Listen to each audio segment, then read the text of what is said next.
कि लाइन ऐसा पड़ा हुआ है, उनका डेड बॉडी का क्रिमेशन नहीं हो रहा है। यही डिस्ट्रिक्ट एडमिनिस्ट्रेशन से हम लोग काम करते थे, तब मैंने कभी ऐसा नहीं देखा।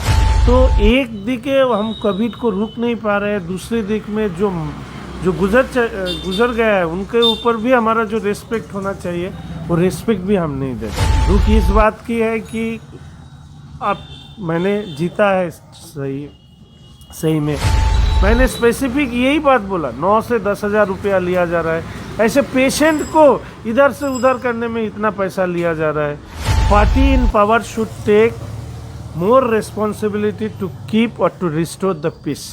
कि हमारे वेस्ट बंगाल की जो छवि है उसमें राजनीतिक हिंसा के बारे में हर लोग बात करते हैं। हो रहा है, विरोधी की पार्टी के ऊपर घर जलाया जा रहा है, लोगों को मारा जा रहा है, कितना लोगों का मौत हो गया। প্যাকিং করব, পিপি কিট দিব, প্যাকিং করব, সঙ্গে দুইটা ছেলে দেবো, ওখানে প্যাকিং করবে, গাড়ি দিব, প্লাস ঘাটে গিয়ে আবার ঘাটে উঠা দিবে, তাই তো? হ্যাঁ। টোটাল 9,000 টাকা পড়বে। नमस्कार, आप देख रहे हैं खबर समय और मैं हूं सोनी शर्मा। अब फिलहाल हम पहुंचे हुए हैं सिलीगुड़ी के नवनिर्वाचित विधायक शंकर घोष के पास में। और जैसा कि आप जानते हैं अभी कुछ राजनीतिक परिस्थितियां इस तरह की हैं कि उनके पास हम बात करने पहुंचे। और साथ ही आपसे बता दें कोरोना संक्रमण भी काफ़ी बढ़ गया है, उसे लेकर भी हम शंकर दा से बात करेंगे कि उनकी क्या योजनाएं हैं भावी समय को लेकर। नमस्कार शंकर दा। नमस्कार। सर्वप्रथम तो आपको बधाई देंगे निर्वाचित होने की। शंकर दा, आप जैसे ही निर्वाचित हुए हैं तो समय क्रूशियल चल रहे हैं, क्योंकि आपके पास निर्वाचित होते ही चुनौतियां कई सामने खड़ी होगी। और सबसे पहली चुनौती है कोरोना संक्रमण को लेकर। काफ़ी पीक पर है कोरोना संक्रमण, और इसे लेकर सिलीगुड़ी में भी देखा जा रहा है कि एक वीडियो वायरल हो रहा है, आपने भी देखा होगा या किसी ने आपको बताया होगा, जिसमें दिखाया जा रहा है कि साहू ढांगी स्थित जो शमशान घाट है वहाँ पर लाशों का ढेर लगा हुआ है। तो इसमें कितनी सच्चाई है? पहली बात ये है, रात में जब आया ये वीडियो के बारे में बातें, तब मैं थोड़ा कंफर्म करना चाहा। लेकिन कल आप जानते हैं कि बहुत सारे जगह में बीजेपी के जो कार्यकर्ता है उसके ऊपर हमला के कारण मैं थोड़ा बिजी भी था। तो मैं ये देखना चाहता था कि पहले भी बहुत सारे वीडियो ऐसे आते थे, उसमें कई ठीक है कई गलत था, इसीलिए मैं पहले कंफर्म होना था।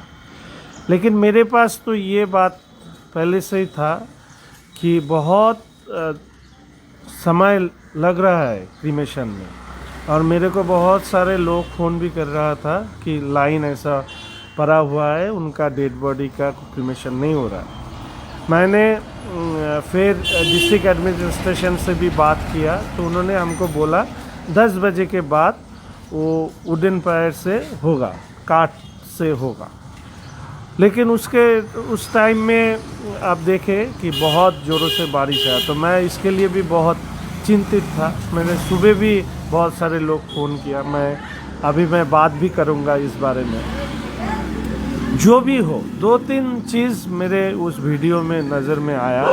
एक, उसमें सिलीगुड़ी म्यूनिसिपल कॉरपोरेशन का एक कुछ डेड बॉडी कैरिंग वैन ऐसा दिख रहा था, या एम्बुलेंस, मुझे मालूम नहीं। और उसके साथ साथ बहुत सारे डेड बॉडी पीपी किट वो सब पड़े थे। तो मैं पहली बात तो ये बोलना चाहता हूँ कि administration should inquire regarding this video. उसको पहले जांच किया जाए वो सच है या नहीं है। सच होगा तो जल्दी से इसके लिए भी एक कमीशन बैठना चाहिए, इंक्वायरी करना चाहिए कि इस तरीके से, वो तो किसी का अपना प्रियजन है, तो इस तरीके से लाश क्यों पड़ा हुआ है, इतना इनडिसिप्लिन, इल सिस्टमेटिक जो है, जो गलत तरीके से ये सब रखा गया है, क्यों रखा गया है। इसके पहले जब हम थे, यही डिस्ट्रिक्ट एडमिनिस्ट्रेशन से हम लोग काम करते थे, तब मैंने कभी ऐसा नहीं देखा। तो ये क्यों हो रहा है? और वो क्रीमेटोरियम में भी बहुत सारे प्रॉब्लम आ रहा है, क्योंकि इतना बार्डन वो क्रीमेटोरियम ले नहीं पा रहा है। मेरे से कल बात हुआ एडीएम साहब से, तो मैंने सुना कि वो बारी बारी ख़राब हो रहा है। तो एक दिके हम कोविड को रुक नहीं पा रहे हैं, दूसरे दिक में जो जो गुजर गया है उनके ऊपर भी हमारा जो रिस्पेक्ट होना चाहिए वो रिस्पेक्ट भी हम नहीं दे रहे। ये बहुत गलत बात है। मैं कल गया था सोनी, दुख इस बात की है कि अब मैंने जीता है सही में, लेकिन हमारा तो एमएलए की जो ये है ओथ, ये सब नहीं हुआ है officially. We are not, I am still a winning candidate only. फिर भी मैं कल सुबह गया, मैंने आज आप आया, लेकिन देखा आपने कि मैंने कभी प्रेस कॉन्फ्रेंस नहीं कर रहा हूँ, लेकिन मीडिया में मैं ग्रुप में मैं दे देता हूँ कि मैं जाके बात करता हूँ। 400 से ज़्यादा कल ये देख के मैं जाके पूछा कि वहाँ ये लोगों का मुझे दुख के साथ ये कहना पड़ रहा है कि इसको कंट्रोल करने के लिए जो मेकानिज़्म होना चाहिए वो नहीं कर रहा है ये लोग। मैं बहुत सारे प्रपोजल उनको दिया, मैंने उचित कदम नहीं उठाए। नहीं। और एक बात ये, मीडिया में भी ये नहीं आया कल, आपके मीडिया, आप भी उस मीडिया ग्रुप में हो, तो वो नहीं आया।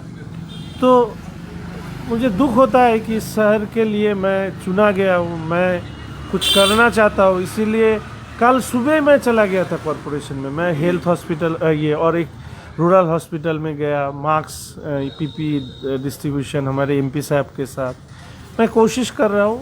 ये काम नहीं करेगा तो मुझे दूसरा कुछ भी सोचना पड़ेगा, क्योंकि my priority is my city, तो उसके लिए सोचना पड़ेगा। कल जो हुआ वो बहुत गलत हुआ। इस तरह से मुझे मालूम नहीं है, पहले इस वीडियो को इंक्वायरी किया जाए और उसके बाद ये सच है तो सही। मतलब है कि अगर वीडियो वास्तव में सही है तो घटना दुखद है। अरे दुखद है, और ये आगे ना हो इसको निश्चित करना प्रशासन की जिम्मेदारी है, और उसके साथ साथ में जो इस घटना के लिए जो रिस्पॉन्सिबल है उसको फिक्स अप किया जाए। দাদা গাড়ির জন্য বলছিলেন? হ্যাঁ, গাড়ির জন্য বলছিলাম। কোথায় লাগবে? এটা তো চাম্পাসারি, কত পড়বে নিয়ে যাওয়ার? বডি কোথায় আছে আপনাদের বাড়িতে? চাম্পাসারি, হ্যাঁ বাড়ির ওখানে আছে। আচ্ছা, বাড়িতেই আছে, তার মানে ওখানে সার্টিফিকেট সব নিয়ে নিয়েছেন তো, কাগজ? হ্যাঁ ওটা নিয়ে, মানে আমার নাই, আমার একজন চেনাশোনা, ওই আমাকে ফোন করেছিল, তো ওর সব হয়ে গেছে। ও বলছে কত পড়বে ওখান থেকে, চাম্পাসারি থেকে? চাম্পাসের থেকে প্যাকিং করতে হবে। হ্যাঁ, প্যাকিং সব করে। প্যাকিং করবো, পিপি কিট দেবো, প্যাকিং করবো, সঙ্গে দুইটা ছেলে দেবো, ওখানে প্যাকিং করবে, গাড়ি দিব, প্লাস ঘাটে গিয়ে আবার ঘাটে উঠা যাবে, তাই তো? হ্যাঁ। টোটাল 9,000 টাকা পড়বে। 9,000 টাকা সবকিছু নিয়ে? সবকিছু নিয়ে একদম ইনক্লুডিং।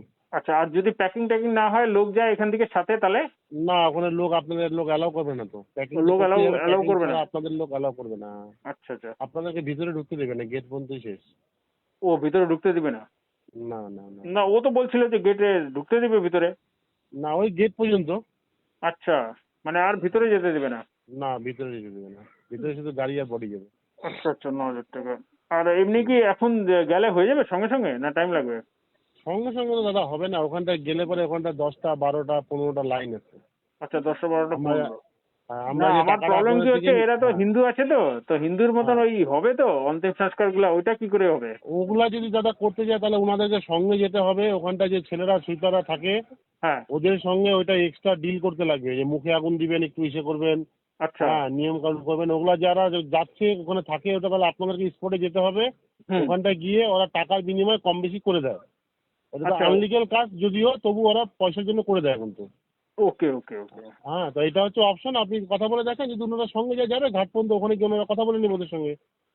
আমার যেটা গাড়ি পর্যন্ত মানে প্যাকেটিং পর্যন্ত আমি এটা আপনাকে বলে দিলাম। কিন্তু যে যার আছে ওর তো অত ক্ষমতাও নেই, ওকে জিজ্ঞাসা করতে হবে আমার, কারণ 9,000 টাকা তো দিতে পারবে কিনা সেটা তো একটা বড় ব্যাপার। আচ্ছা, ঠিক আছে, দেখেন। হ্যাঁ, আমি দেখে দিচ্ছি, কথা বলেছি। আর কম রেট হবে না? কম রেট দাদা ওর কমে তো হবে না, কারণ দুটা ছেলে যাবে, পিপি কিট আছে, প্যাকেট আছে। আমার তো এদিকে প্রায় 4,000 টাকা খরচা আছে, প্লাস ড্রাইভার যাবে, প্লাস গাড়ি যাবে। আচ্ছা, বুঝতে পারলেন? এগুলো জিনিসের তো দাম আছে না। দুইটা পিপি কিট 1,000 টাকা, একটা প্যাকেট কিনতে গেলে আমার 2,000 টাকা লাগবে। আচ্ছা। এবার যে ছেলেগুলো যাবে তাদের পয়সা দিতে হবে, কিচ্ছু থাকে না। ঠিক আছে, শুনতে লাগে 9,000, কিন্তু খরচাটা ঠিক আছে, শুনে যাচ্ছি। হ্যাঁ, ঠিক আছে। बिल्कुल शंकर दा, एक बात और कहेंगे आपसे कि इसी सिलसिले में जब हमने उन गाड़ियों का जो सौ-वाहिनी गाड़ी है उसका नंबर हमने उसी वीडियो से लिया और हमने उनसे बात की, तो ये एक और चौंकाने वाली बात आई कि वो एक 100 को वहाँ तक पहुँचाने का 6 से 9 हज़ार रुपये तक मांग कर रहे हैं। मैंने कल हमारे बोर्ड ऑफ एडमिनिस्ट्रेटर को ये बात बोला कि ऐसा बहुत सारे कंप्लेन आ रहा है, तो उन्होंने बोला कि उन्होंने ये सब देखेंगे। तो मैं सोनी ये प्रश्न आप बोर्ड ऑफ एडमिनिस्ट्रेटर को भी पूछना चाहिए कि ये बात सुनने में आया और उसमें क्या कॉरपोरेशन का कोई लोगो था, कुछ था या नहीं था, मुझे आपको मालूम है या नहीं मालूम है? पहले ये तो देख लेना चाहिए। लेकिन इस बारे में मैंने चर्चा किया, कल ही चर्चा किया, मैंने स्पेसिफिक यही बात बोला 9 से 10 हज़ार रुपया लिया जा रहा है, ऐसे पेशेंट को इधर से उधर करने में इतना पैसा लिया जा रहा है, ये सब को तो देखना पड़ेगा और इसके लिए लोगों के भीतर से भी इस बारे में चर्चा होना चाहिए, जैसे एडमिनिस्ट्रेशन को कोई ना कोई कदम लेना पड़े। ये ठीक नहीं हो रहा है इसमें। बहुत सारे है कि सिस्टम पहली बार बहुत सारे ऐसा होता है कि we are not ready to meet up all the problems. बस ये तो फर्स्ट टाइम की बात नहीं है, ये तो सेकेंड वेव है। फर्स्ट टाइम ने तो हमने देखा है क्या क्या प्रॉब्लम होता है, तो उसके हिसाब से तो हम लोगों को स्टेप लेना है। नया जो चीज़ है उसको हमको रेक्टिफाई करना है या इंक्लूड करना है। ये सब हम तो नहीं देख रहे ये सब हो रहा है। मैं आपसे भी आग्रह करूंगा कि ये सब बारे में आप एडमिनिस्ट्रेशन जो है, corporation, district administration, health administration से पूछिए। और मैं आज एक प्रेस कॉन्फ्रेंस भी करूंगा, क्योंकि मुझे मानना है कि लोगों के सामने सब बात सामने ले आना चाहिए, नहीं तो और भी हम लोगों को भुगतना पड़ेगा। शंकर साहब, आप तो जीत गए लेकिन आपकी सरकार नहीं बन पाई है, तो ऐसे में कितना कार्य आप सुचारू रूप से कर पाएंगे? करेंगे, काम करने के लिए आया है, समस्या बोलने के लिए नहीं आया है। करेंगे, रास्ता निकालेंगे और उसी में तैयारी में हूँ। काम करना पसंद है, इसीलिए जीतने के बाद ही मैं सोजा कॉरपोरेशन में गया, जाके बात भी किया बहुत टाइम लेके, फिर हॉस्पिटल में गया, फिर थाना में गया। काम करने के लिए आया हूँ। ये नहीं हो रहा है, वो नहीं हो रहा है, ये बोलने के लिए नहीं आया। ज़रूर करेंगे, कैसे करेंगे वो इन टाइम आप लोग देख पाएंगे। लेकिन शंकर साहब, सबसे बड़ी समस्या कोविड को ही कह सकते हैं, क्योंकि जिस तरह कोविड का संक्रमण बढ़ गया है, तो अगर प्रायोरिटी की बात कहें तो सबसे बड़ी बात और सबसे बड़ी ज्वलंत समस्या अभी कोविड की है। इसे लेकर ही जनता को सचेत करना पड़ेगा आपको, या ये काम करना पड़ेगा कि उनको कम से कम इस पेंडेमिक समय में तकलीफों का सामना करना पड़े, कम से कम। एकदम ये प्रायोरिटी बेसिस में करना है और इसके लिए हम काम करेंगे।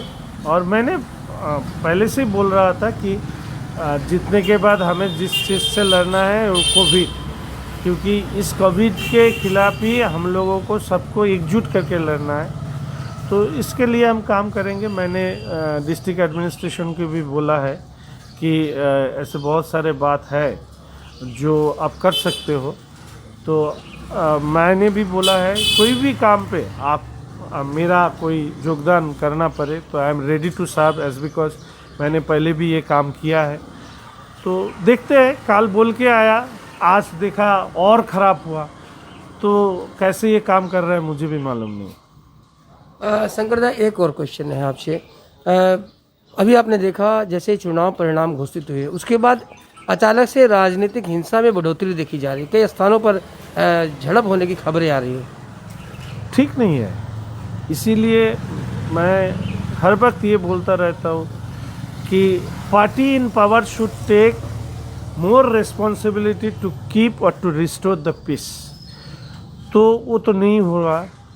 तो ये इतनी बड़ी जीत होने के बावजूद जिस तरह से विरोधी, सभी विरोधी पार्टी के ऊपर, चाहे वो बीजेपी हो, चाहे वो दूसरा वाम दल हो, चाहे वो कांग्रेस हो, सभी के ऊपर जो झड़प हो रही है ये ठीक नहीं है। मैंने देखा 11 से ज़्यादा लोग की मौत की खबर आई है।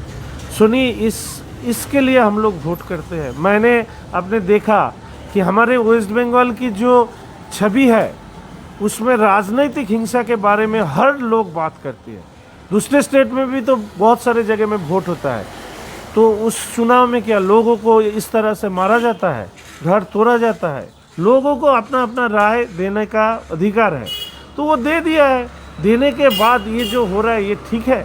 नहीं ठीक है। इसको हम लोगों को इसके खिलाफ सभी पार्टी को हम लोगों को दायित्व लेना पड़ेगा। लेकिन सबसे बड़ा दायित्व तो जो क्षमता में आया है, पार्टी इन पावर तो उसी को कहते हैं। हमारी ममता दीदी, उन्होंने चीफ मिनिस्टर के ओथ लेने वाली है। उन्होंने हमारी टीएमसी पार्टी उन्होंने जीता है, बहुत अच्छा, उनको बधाई है।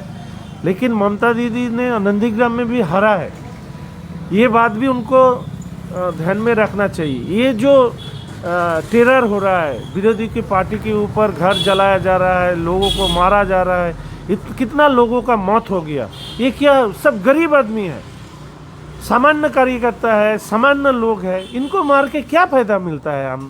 हम मुझे तो ये राजनीति की ये विषय तो एकदम ही मेरे दिमाग में नहीं आता है। तो इसको बंद करने के लिए हम लोगों को काम करना है। हमारे देश की जो ऑल इंडिया प्रेसिडेंट है नड्डा जी भी शायद आ रहे हैं, वो मैंने सुना है, और ये बंद नहीं होगा तो रास्ते में हम लोगों को उतरना पड़ेगा। लेकिन इतना जीत होने के बाद ये एकदम अच्छा नहीं हो रहा है। तो मैं इससे ज़्यादा नहीं बोलूँगा। जीत हुआ है अभी, तो मैं चाहता हूँ कि हमारे राज्य में शांति बना रहे।